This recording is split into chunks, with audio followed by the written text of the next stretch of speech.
see that Bryce Young just got benched. How are we feeling about that, man? Thank the Lord they finally made the move. I mean, Jesus Christ. I mean, it's about time for his replacement effective immediately. Like, I mean, at the end of the day, we gotta look at it from the coach's perspective.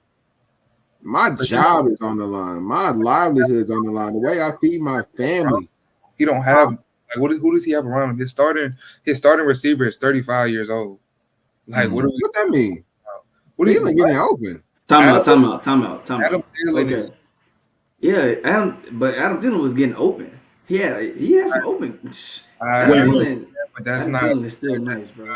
no. but Adam, to be fair though, it's like their job is on the line regardless. I Yeah, mean, Oh, everybody in that Carolina organization, they nah, put themselves in. I think it's They more. put themselves in that situation. It's more higher management though. It's not. It's not. Oh, It's trust not. me, that's what I'm talking about. Yeah, The because the upper head coach levels just for got a sure. 6-year deal, so he's good regardless. So they ain't get rid of him. So that's why I'm most impressed by them making this move because it's like, I understand it from the side of we need to get something because right now it's not happening, which is understandable. But it's not everything is not on Bryce Young. He's in a bad situation, bro. Honestly, and it's unfortunate. And I hope it doesn't ruin him as a young quarterback because that can do something to your confidence being benched like that. But it's not all on him. I In know. my I can. because It's not.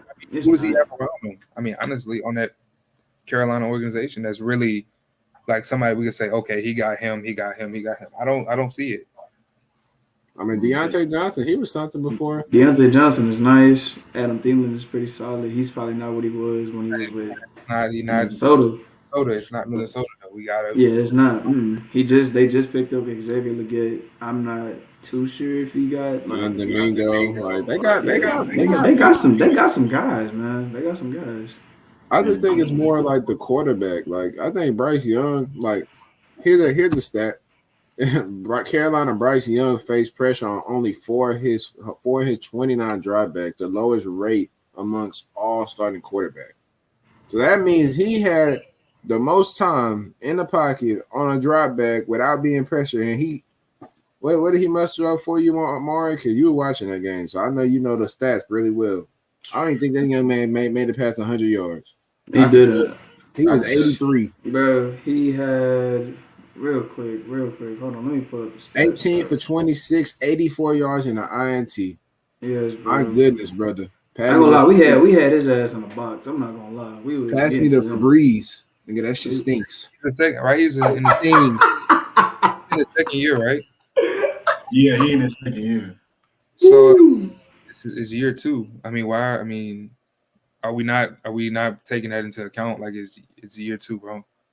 But the pushback to that though is like, where's the progression? Like you want to see some type of progression. Carolina is a terrible, poorly run organization, and we've seen it time after time again with Cam Newton, with Christian McCaffrey. It's just a poorly run organization. It's been that. So we can't act like he's in the best situation, being the number 1 pick. You're not going to be in the best situation. So I mean, what is he supposed to do realistically, bro? Like I don't understand. Improve with what? You got to give him something, bro. It's not. You got to give him something, bro. I'm gonna be real. I mean, 84 yards. I mean, I'm a kind-hearted guy. I think I'm pretty fair-minded, but I mean, 84 yards. I mean, Jesus Christ. I'm gonna keep it a beam, bro. He did. Watching that game, Bryce missed a lot of easy shit. Like he missed a lot of open passes, bro. I ain't gonna lie, y'all. He threw that pick he threw. That hell was double coverage. Like I see what he was saying. Like he was trying to wait for the receiver to come out from behind the DB or whatever. But that shit was clamped. You know what I'm saying? Like that shit was locked. But it's on both ends. I feel like. What's that big verse? I ain't gonna lie. I feel bad for Bryce, but like I said it last week. Like, bro, Daniel Jones looked like the second worst quarterback in the league in week 1, and that's saying something. I literally called. I'm like, Bryce Young is the worst, and it's sad to say because I'm rooting for him. Like I want him to succeed. You know who trailing at third? Will Levis. That ain't got nothing to do with me. Some of there. I'm Gucci. Yeah, you motherfucker. But nah, I want to kind of like, I don't want to pile up on the young man, but I want to kind of answer both of y'all points that Cheers and you made, TK. In week 1, I thought he played horrifically. 13 for 30 for 130 yards, 2 picks, averaging 5 yards an attempt, and a QBR of 12.2. That's bad. Like, oh my goodness. You would think that it doesn't get worse than that. And again, I'm not trying to pile on, but week 2, 18 for 26, which is great in the NFL for completion percentage. That's 60. That's like nearly 70%. That's 69%. But he did have a turnover. He did have a pick. He averaged 3.2 yards an attempt, and his QBR was a 6.4. Damn. As much as we Charles, cover up y'all cover up your nose real quick. I get the stench out. It stinks. Nigga started. It stinks. Lord. Oh my God. Shift. This who you go. This you gonna die behind, man. This is shitty. Nah, Charles. It's very unfortunate for him. It stinks. I'm rooting for him too, but it's like, damn. Like, but here's the thing, though. It's like, it's a lot of factors that kind of play into it. To answer Cheer's point, it's like, you want to give him that chance. You want to see some level of progression. Like, but you're always going to be compared to the likes of CJ Stroud, who made it literally unfair for everybody. He was not, the Texans did not strike gold. They struck diamond. And that's just being completely honest. For all the hoopla that Nico Collins and Tank Dell and Dalton, all these guys is getting, I mean, to be quite honest, CJ Stroud elevated those guys to even warrant the level of consideration for being the best at their positions, or at the very least respectable. Like, he took the Texans organization from out the gutter, and it definitely helps to be, have everything put in place perfectly. But we all know who gets that credit. It's the quarterback. And that's rightfully so for his position. For literally everybody else, Bryce Young, Caleb Williams, Jaden Daniels, literally every young quarterback is going to be compared to CJ to warrant at least getting close to that level of, success. So if Bryce falls anywhere short. Is there, what are we saying? I mean, there is something to be said about the receivers that are on those teams. Am I wrong?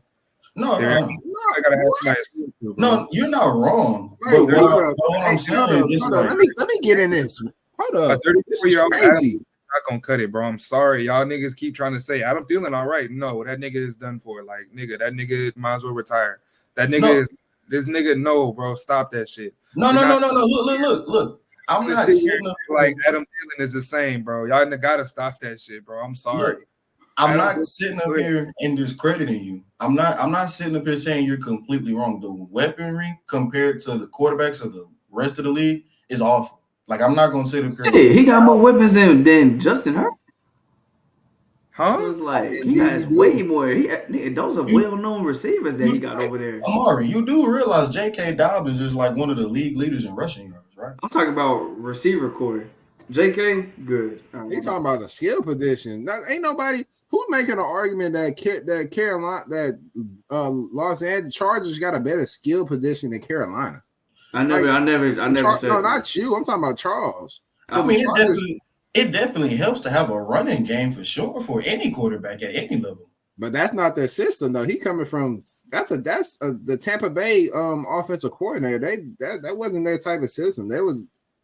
They throwing the football. I mean, okay, that's fair. But do you think that it would help for Bryce Young to have at least some semblance of a running game? I mean, yeah, for sure. But shoot, that's not. Hubbard was doing all right. It was cool. But here's the thing too, though. Like for Cheers, like, I'm not sitting up here disagreeing with you. Like, obviously you would want the weaponry to get better, but at least from an organizational standpoint, and at least from my perspective, they are no way in hell looking at this season or heading into the beginning of this season thinking that they would have a repeat of what happened last year. Last year was god awful. 2 wins in 17 weeks with basically Bryce Young looking as bad as he did. They was like, okay, we're going to improve the O-line. We're going to get you some level of weaponry. And even if it's not the greatest, it's supposed to be better on paper.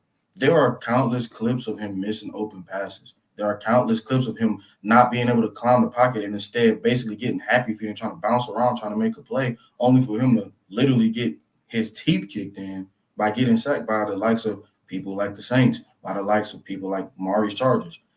For every bit of unfair criticism we can give Bryce Young, there is a justifiable amount of people looking at this like myself and thinking to myself like, damn, maybe the Carolina Panthers got to take the bullet on having essentially the worst trade in NFL history, because this level of production from a number one overall pick in terms of the value that they gave up, it doesn't see any level of justification on the field. Like, as much credit and as much as I want to root for the man, I mean, he certainly isn't helping his case by any stretch of the imagination. And that sucks to say.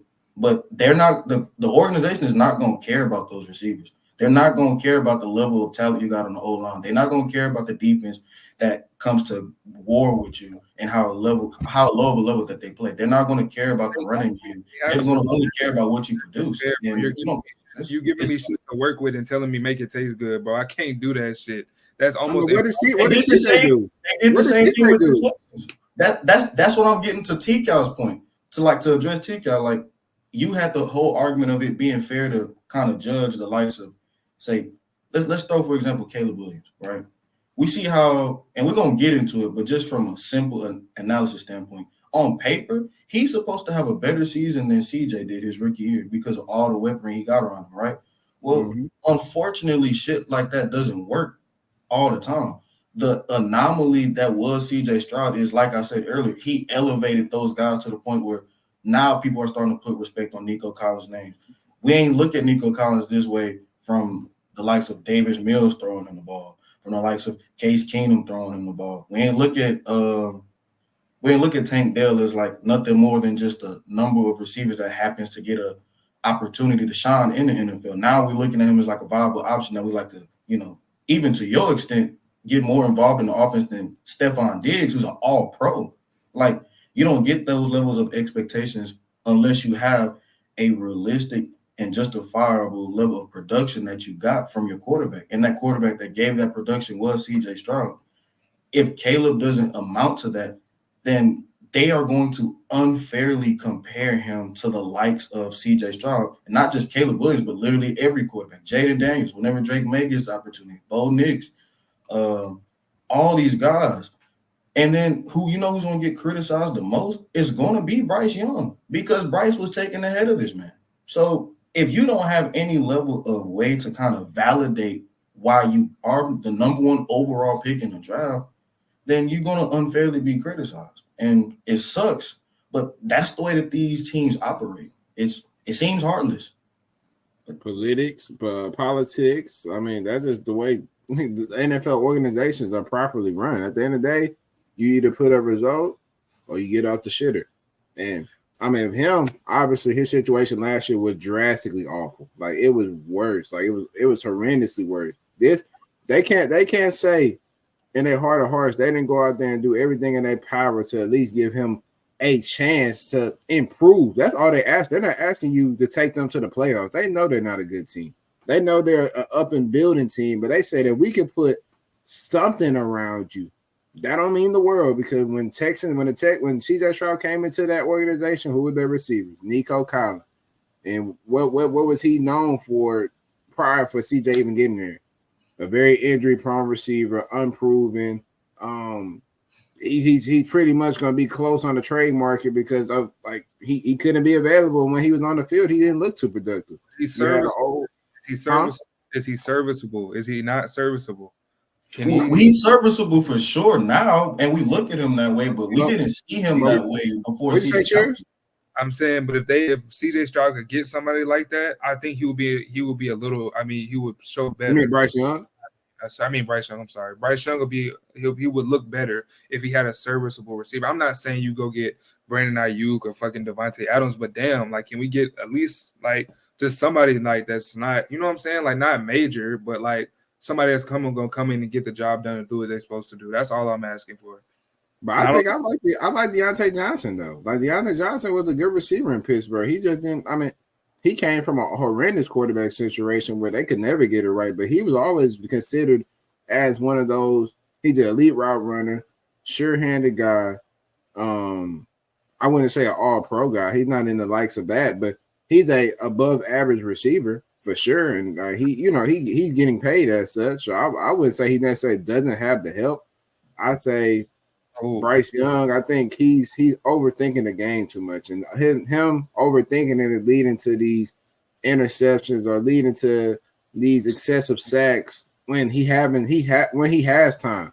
Every quarterback not gonna have a perfect pocket, 7-8 seconds to sit back there, read a book, take a picture. Like the NFL is all about improvising. And what did Bryce Young get?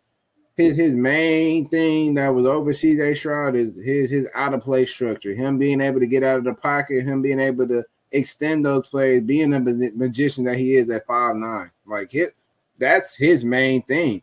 And last year he didn't have the weapons like whatsoever. But this year it's like you have way more weapons to deal with. I mean, Xavier Legette, they moved up from the second round to the first round to go get that guy. And he been a quite frankly a no-show, and guys have been open. I can pull up the all 22. We can show the forms, the schemes that the head coach done dialed up, and literally he's just missing throws, or he's not even looking at them because he's not confident. So Deontay Johnson last season had 51 receiving yards and for 717 yards and 5 touchdowns. That's who you want him to throw the ball to? A nigga that's under 800 yards? I ain't gonna lie. I'd say Deontay Johnson is like that. I'd say Deontay Johnson is like that. He's nice. He was in an awful situation. Pittsburgh, Kenny Pickett didn't even throw 10 touchdowns. I guess, bro. Like if that's who you want him to throw the ball to. Like, have you seen Deontay Johnson like out? Like, have you seen this man run routes? Like, get open. And Adam Thielen just came off 1,000-yard season at the whopping age of 34. I mean, you can say what you want to, but 34 is still getting 1,000 yards. I mean, guys in their 20s now are still getting 1,000 yards. Then you got to keep in mind too. You got people that look at the likes of Deontay Johnson having somewhat of a more, or at least a comparable productive season to Kenny Pickett with that quarterback situation as bad as what it was. So, I mean, it's not like he's, just a slouch. Now, to your point, Cheers, I want to reiterate, I agree with you. I would want Bryce Young to be in even more of a better situation. But again, we are fans. We are people that analyze the game way differently compared to the higher-ups, the people in the front office, the people that make the business decisions and cut the checks. They're looking at this and trying to find a way to keep their job. They're looking at this and trying to see how can we get the most from our team. That way we can get some type of production on the field. Because if you don't get wins, then everybody at least is free game. And if Bryce Young isn't performing at that level, or at least showing signs of improvement, because it's not like he shows a flash here and there. Even with what the Texans did to Caleb Williams, I could leave that game as a Bears fan and think to myself, okay, with the right development, he'll be fine. Because he showed flashes, and I seen it up close and personal. From Bryce Young over these past 2 games, I don't see flashes. And I don't think the Panthers have seen enough over these 2 years, essentially, to warrant him staying in this starting role, or at least not wanting to try something different. Now, unfortunately, as a quarterback, it's going to suck for your level of growth, your development, and your confidence to be placed on the bench, because what do quarterbacks love? They love to be in rhythm. And how do you disrupt rhythm by not getting them any reps on the field? And as much of or as necessary as it may seem for Andy Dalton to be on the field, I mean, this is a number 1 pick we're talking about, and his confidence has been shattered. You could literally see it in the games. Like that pick he threw it. Did you see his reaction? Like it's like he almost started crying. I wouldn't say it's that bad. I don't think he was gonna cry. Yeah, he didn't start. He was just like he made a face, like he looked real distraught. Like I seen it. He looked like he was playing. There was a press conference where I think a reporter asked, "Where do you draw your confidence and your faith from?" And his response was like, he drew his faith in God. Now, I ain't gonna sit up here and act like that's a bad quote or anything like that, but I mean, if you got confidence in your ability, you making mistakes, you would love to brush that off as athletes.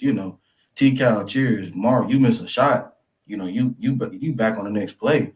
You get a turnover, you shake that shit off after a timeout. You miss a game-winning shot, you on to the next game. I mean, he threw a pick, and it seemed like the world was coming to an end. And it's just like, it's sad to see. I mean, that's what happens when you're not confident. Like you're preaching, you're not a confident quarterback, and you got guys that like it's schemed open. Like there are viable options that are open, and you're just not making the read. And like I know that's the face of like, damn, like I messed up again. What Mr. 30? I shit it down my leg. Like it's just too many situations where he's shitting out his damn leg. Now I'm like, at a certain point, we gotta blame the quarterback. We can't blame the receiver. We can't blame the online because 4 pressures out of 29 dropback is freaking excellent. Like I wish CJ Stroud had that level of offensive line help, and to say we got somewhat of a decent line that he can't get 25 dropbacks unpressured and being able to make a throw. So it's just safe to say that like Bryce Young confidence is gone right now. And truthfully, everybody don't have the same story where they can go into organizations and be like, okay, I'm the guy from day one. I got to get all the snaps. I got to play every single game. I got to get better in the game. Some players need the 1 to 2 years of development and getting right and learning the system and building confidence and trust within those guys. So when they do come out, when he does come out on the field, whenever that is, he's going to be a more ready quarterback, a more prepared quarterback, a more confident quarterback in the system, not making those boneheaded mistakes, being like playing like the Bryce Young that we all think he can eventually get to in a league. And I would hope it would be above average quarterback. He could be in the likes of like a Kyler Murray's, like around those type of guys, because he's a smaller stature guy, good arm, good improvising skills. Like he has ability for sure. But I mean, to say right now, like it was not a good move to bench him is like insane. And it's disrespectful for those guys that are busting their ass week in and week out, trying to get open and putting their lives on the line, because at the end of the day, you're putting your life on the line playing the NFL. I don't care what anybody says. That shit is dangerous. Dumb niggas are coming fast, pause. They're coming extremely fast, pause. And they're trying to take your head off them every time you touch the ball. So imagine these receivers, Bryce throw behind them, and a train wreck is right in front of them, or guys are running these 50, 40-yard routes and stuff like that, and they're not even getting looked at because Bryce Young is happy feet. He looking around. He don't know what to do in the pocket. So it's just like it's unfair to those guys that are putting in their hours in the office just not to even get an opportunity to make plays.